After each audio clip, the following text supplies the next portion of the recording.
My guest today is Dr. Marion Nestle. Marion is a Paulette Goddard Professor of Nutrition, Food Studies, and Public Health Emerita at New York University, which she chaired for 15 years. She's also a visiting professor of nutritional sciences at Cornell. Marion earned her PhD in molecular biology and a master's in public health nutrition from the University of California at Berkeley, and she's been awarded honorary degrees from other universities as well. Last year, she was awarded the Edinburgh Medal for Science and Society. And Marion's research focuses on scientific and socioeconomic influences on food choice, obesity, and food safety, emphasizing the role of food marketing and food politics. So thank you for joining me, Marion.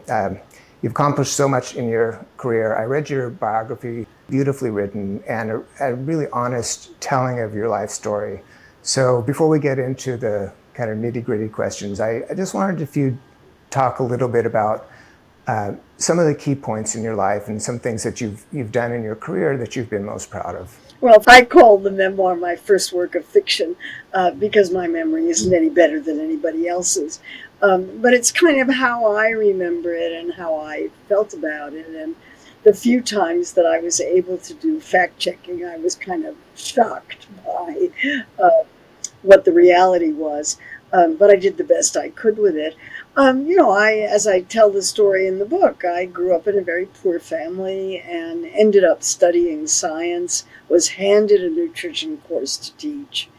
And that was life-changing because it was like falling in love. I just loved the way I was trained as a scientist. My degree is in molecular biology, and I just loved the way that people relate to food and nutrition. Everybody eats, and people are really excited about what they learn about it, and it was very gratifying to switch to teaching that. I guess the other turning point was when I went to a meeting at the National Cancer Institute in the early 1990s. It was a meeting on smoking and cancer and diet and cancer. And I certainly knew that cigarettes caused cancer, and I knew that cigarette companies marketed to children, but I had never paid any attention to it whatsoever. Cigarette marketing was so much a part of the landscape. It was just really easy to ignore. It was just kind of there. I paid no attention to it. And I walked out of that meeting thinking, we should be doing this for Coca-Cola. Because I had been going to meetings of nutritionists about childhood obesity and the rising prevalence of obesity. And at those meetings, everybody talked about what are we going to do to get mothers to feed their children better. Nobody at those meetings was saying, what are we going to do to get the food industry to stop marketing junk foods to our kids? And so that's what happened. I started talking about food companies marketing junk foods to our kids, writing about it, and then that led to the first of the books since then, or the Food Politics and the subsequent books. You have a real sort of grit that's woven through your life, and in your memoir, you talk a lot about not just growing up and what that was like, but the sexism you faced in academia and in the workplace, and yet you found a way to persevere through all that and have an extremely accomplished life. You've influenced so many people and inspired so many people, and made a really positive change in the food system. I know it's a daunting task it's a little unbearable to think about sometimes, all the things that we face. And so what advice would you give to people? Because all those problems still exist to some degree, right? They haven't gone away. So for people facing those kinds of challenges, how would you advise them? Well, I never felt that I was particularly influential. I don't think the food system has changed nearly enough, according to the way I would like it to change. And the perseverance, a lot of it was I didn't have any choice. I had kids to raise and a family to deal with and responsibilities that I took very seriously. And I did what I could given the circumstance. I tried to, in every situation, I tried to make the best of whatever the circumstances were. And I should say that the memoir's been out for about a year, and people in my generation who've read it all had identical experiences. That was the way the world was. And it's hard to explain to younger women what it was like for women in those days when, I went to college during the lockout periods when you had to be in at 10 o'clock at night. And certainly in my various jobs, it was assumed that women would be paid a lot less than men. And it was assumed that you just didn't take women very seriously. So that was normal. And as women, we grew up in that situation. It was normal, and anything else was impossible to even think about.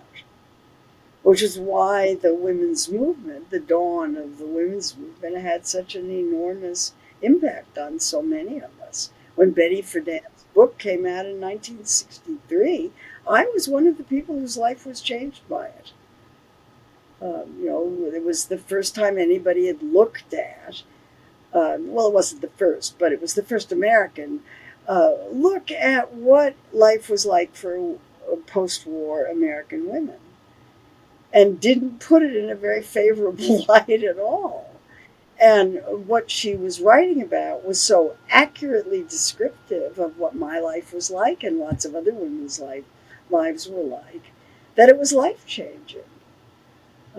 And I give her a lot of credit for that. The book came out in 1963. I had 2 small children. Wow, there I was. I remember you telling a story when you were teaching that there was someone who basically had the same position as you, making $12,000, and you were making $8,000. And what you did to, which took a long time for you, a lot of, again, perseverance for you to get the university to finally grant you the salary and the title that you deserved. Yeah, that's one of my favorite stories because of the way I found out about it.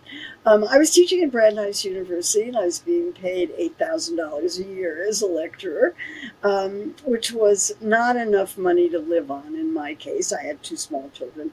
And I was living with somebody but not married at the time. And and I got a call one night from a friend, an old friend, who was in a women's consciousness raising group in Boston. And she said, "Guess what my group talked about last night?" And she said, "We talked about this new guy who came in. We talked about his salary at Brandeis because his girlfriend was in the group. And she was horrified that he was paid so much more and had been told by the department chair under no circumstances was he ever to talk about it because they didn't want me to find out." So the cat was out of the bag. The group had decided that this was something I should be told. And I thought it was a great gift because we were doing exactly the same job. Exactly the same job. And his pay was considerably higher than mine, and I wanted that money. I really needed it. And I thought it was an airtight case. And it was a time when everybody was looking at inequities in women's salaries. And I was pretty sure that if I took this to the Affirmative Action Committee at Brandeis, that I'd win. I was sure I was going to win, and therefore I could afford to be patient. It took a year. It took a year, and it was a difficult year, but I never lost my temper. I never raised my voice. I just kept saying over and over and over again, I really don't want to have to take this to the Affirmative Action Committee. I really don't want to have to take this to court, which I meant absolutely sincerely. I didn't want to do either of those things. And I never had to. That's a great story. So are there other decisions that you made in your career that you left a few opportunities and you moved from California and you kind of moved back and forth from the East Coast to the West Coast? Were there choices that you made that were really important in terms of the direction of your career? Well, I mean, I think the big decision was to accompany my husband at the time to UC San Francisco, where he had a really important job and I was a trailing spouse. I had another option um, that I considered, but it required commuting. And since the children were mine and were my primary responsibility, I didn't think I could be that far away uh, from them. And so I took the job at the university at UC San Francisco and held it as a trailing spouse for 8 years when it all fell apart. Um, and then for another couple of years. But it was it was a classic trailing spouse position, and the miracle was, or the really surprising thing about it was not that I ended up getting fired, which I did, but that I held it as long as I did is kind of amazing. But it was, a lot of very interesting things happened at that. I had a lot of really good experiences. I learned a lot about nutrition in medical practice, wrote a book about it. That was good. I started out with the most gorgeous office I've ever had. It was, I had a very fancy title that meant absolutely nothing. I was associate dean for human biology programs. They didn't exist. Um, and that office had a view halfway up the California coast. It was the most breathtaking view you could ever imagine. And when things started to fall apart, I got moved into a basement office with no view and no window.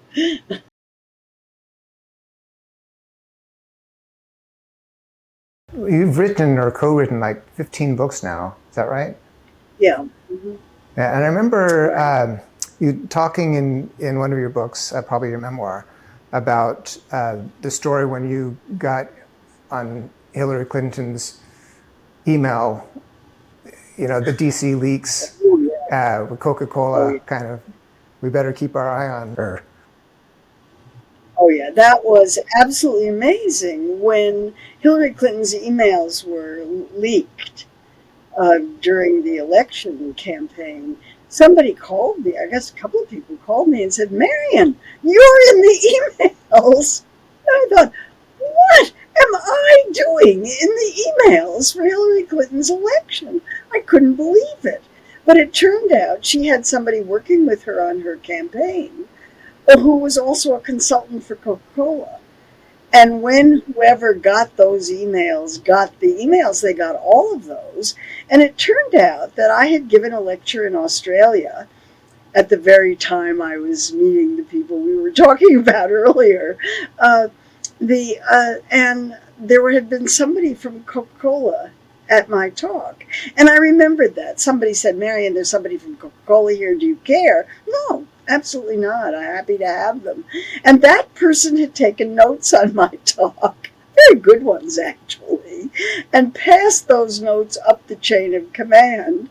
And they ended up with this woman who was working with Hillary Clinton and also dealing with Coca-Cola at the same time. I was astounded. Yeah, it's a crazy story. And you were a policy advisor in Washington for a while. What was it like working with industry lobbyists? I went to Washington to be the editor of what turned out to be the Surgeon General's Report on Nutrition and Health, which came out in 1988. This is a very old story. And I tell the story in Food Politics about how on my first day on the job, I was told that no matter what the research showed, the Surgeon General's report would never suggest eating less meat or eating less of any other agricultural commodity, because that would make the Department of Agriculture, which in a sense is controlled by the meat industry and some of the others, it would make the Department of Agriculture upset, and they would go to Congress, and the Surgeon General's report would never come out. And this was my first day on the job. And I had just burned bridges in California. I'd given up my home, and I'd left my adult children, and I'd moved to Washington. I was kind of stuck with the job. I mean, sometimes I felt I should have walked out that day. But I stayed with it and the report came out. But it was a real education for me. I didn't even know what I didn't know about how politics worked. And every day was a steep learning curve. I just never stopped being shocked by the minutiae of concerns about how politics would work. I was in trouble all the time. I was just always saying things that I wasn't supposed to say, and going to meetings I wasn't supposed to be going to, and that sort of thing. And I just never could get over that what it meant to be nonpartisan in that situation. As a staff member in a federal agency, I was expected to be nonpartisan. And I should mention it was during the Reagan administration. I spent 2 years in the Reagan administration as a policy advisor. But it was, invaluable experience, and anybody who asks whether they should do one of these short-term things in the government, I say absolutely. You don't even know what you're going to learn. It'll be so absolutely amazing. And then I did things that I would never have had the chance to do otherwise, like write speeches for other people, and maneuver what was turned out to be just an enormously politically sensitive report, and to the extent that it was maneuverable. The food system, as you know, is very broken, and it's so influenced by industry. And over the years, I mean, you tell stories in I think the early 90s it was, when these companies basically got more and more control over the regulation or non-regulation of both the food system and the advertising for food, and also for supplements, which are basically completely unregulated, even for safety, which is just crazy. So this is one of these areas where there's, you seem to have a philosophy, and correct me if I'm wrong, but that, industry is kind of their job to make money, right? And so where we really need to work is in policy and influencing the government so that their job is to look out for the welfare of people. In an ideal system, that's how it would work. I mean, you cannot expect, the thing I'm always saying is that the food industry is not a social service agency. It's not a public health agency. Food companies are businesses with stockholders. Their job is to make money for stockholders. That's all they care about. It's their primary goal. They'll do anything to achieve that goal. And if doing something for public health or if doing something for the communities that they're in doesn't foster an increase in profits, they're really not going to do it because their stockholders won't let them. And, I've heard this stated explicitly. One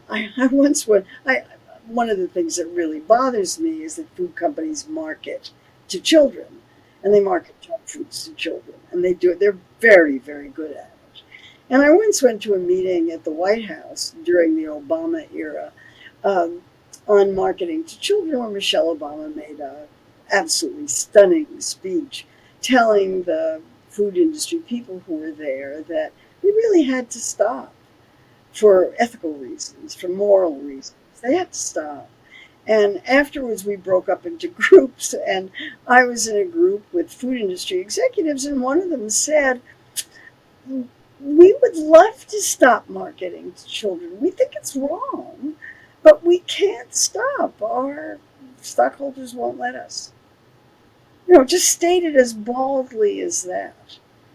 And so when I wrote Food Politics, which came out in 2002, I thought I was just stating the obvious.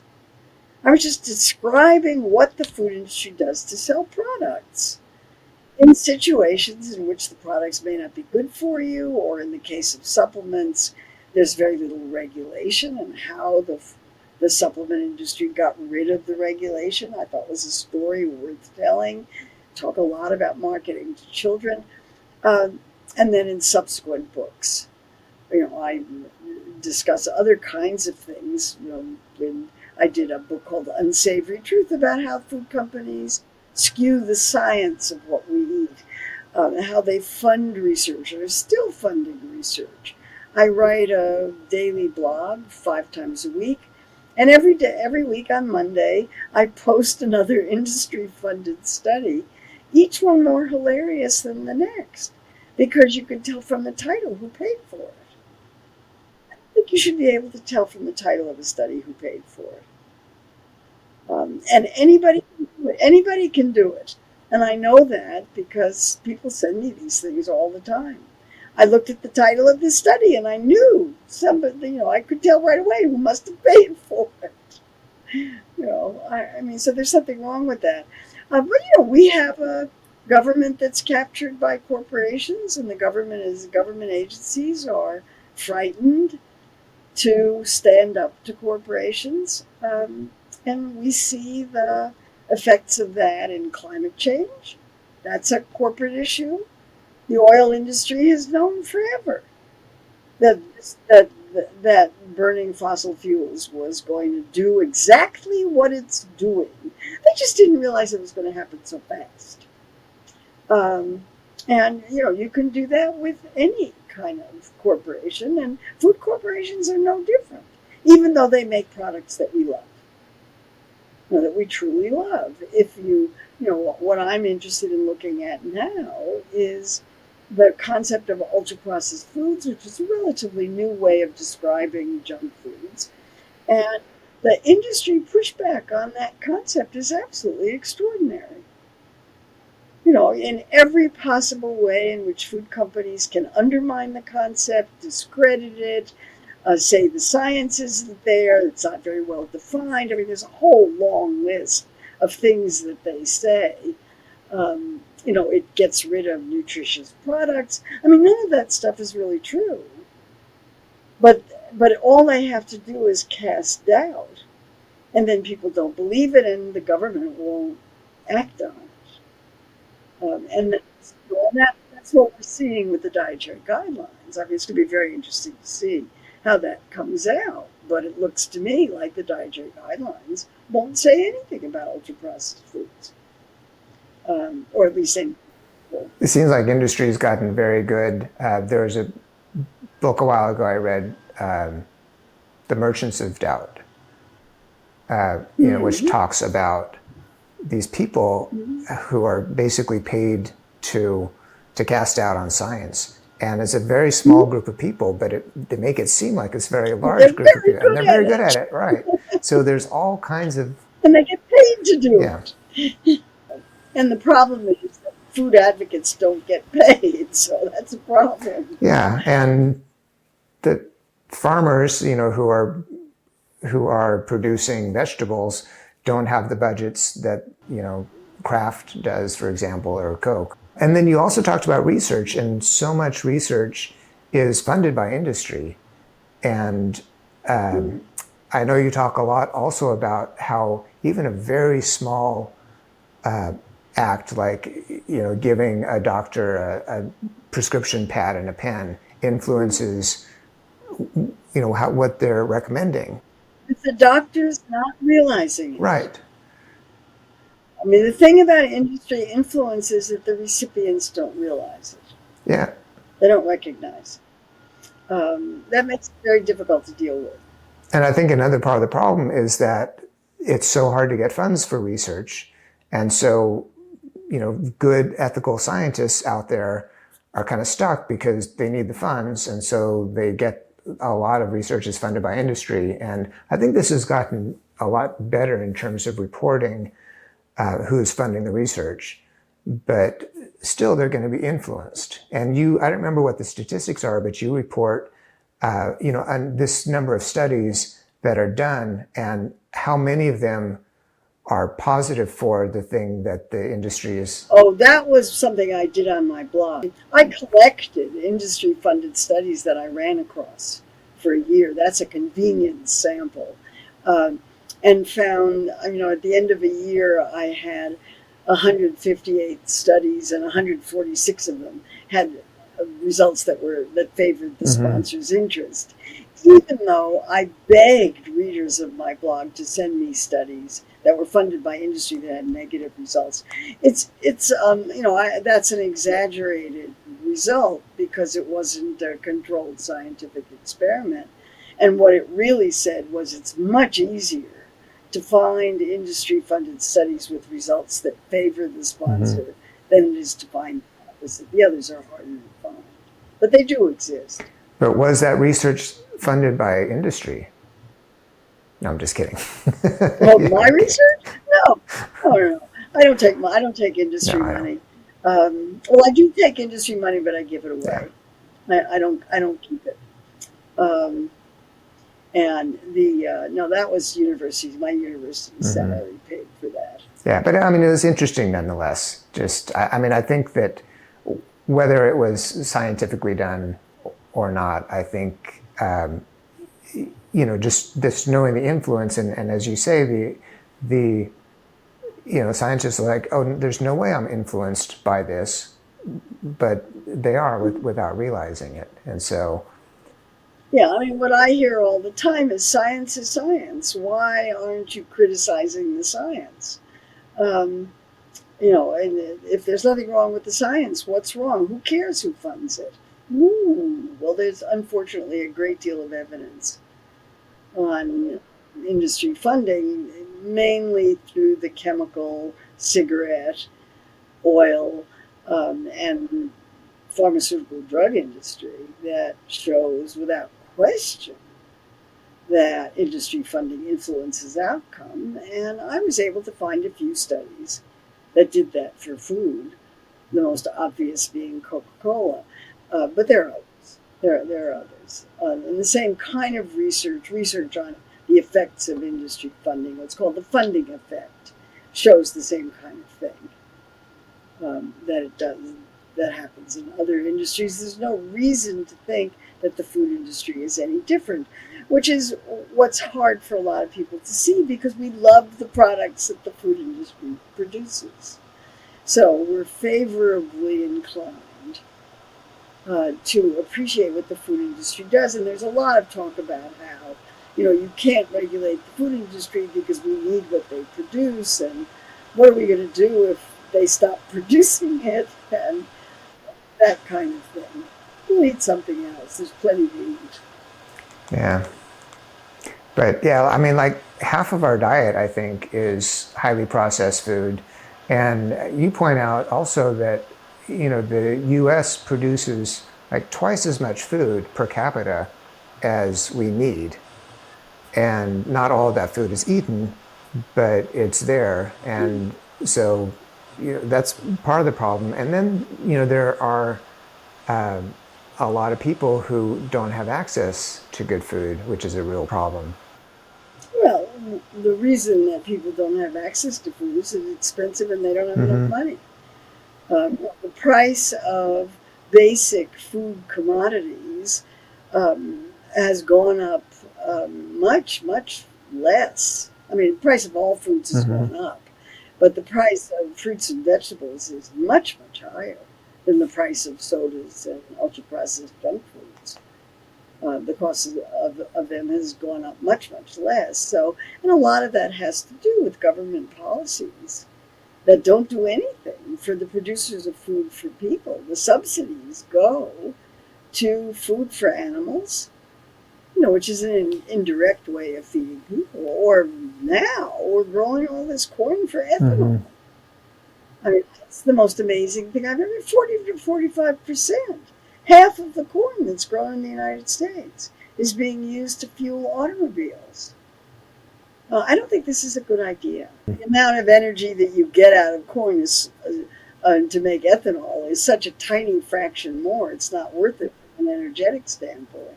Maybe better to burn that than other kinds of fuel, but it's not a good use of corn, and it has um, very negative effects because it Hmm. encourages producers to produce corn in places where it shouldn't be grown because there's not enough water.